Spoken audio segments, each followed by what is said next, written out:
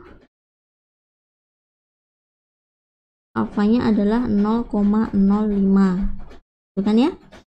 Nah, untuk daerah ini, nah diperhatikan ya, dia kasusnya gambarnya seperti apa untuk mempermudah ya. Di sini saya buat gambaran. Kasus kita adalah kasus ekor kanan. Nah, ini adalah Z alfa kita kan?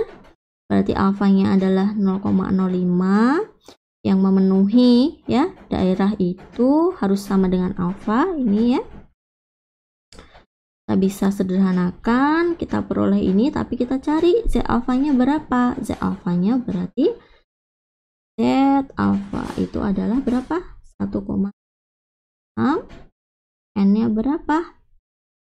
N-nya adalah, kita cari. Jadi kita punya di sini K itu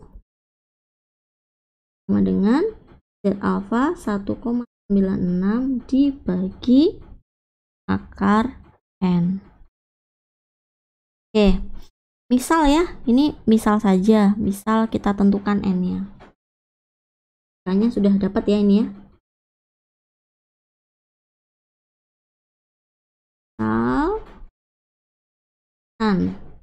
N-nya itu sama dengan 36.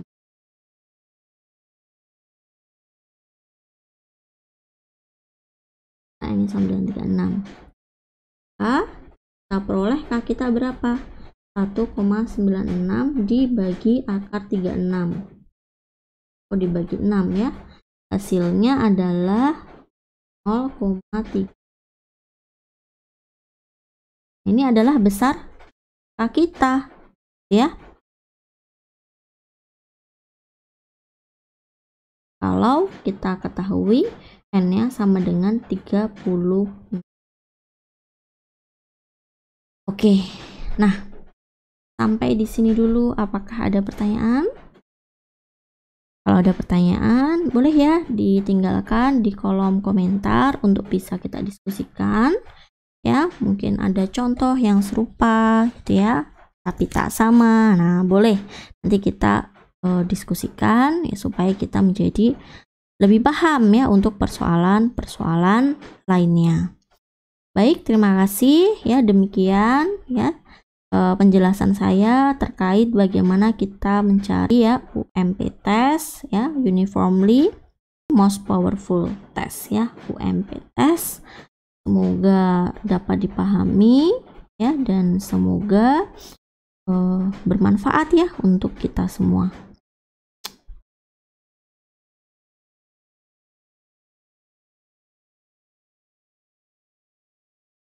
Baik ya, demikian penjelasan dari saya.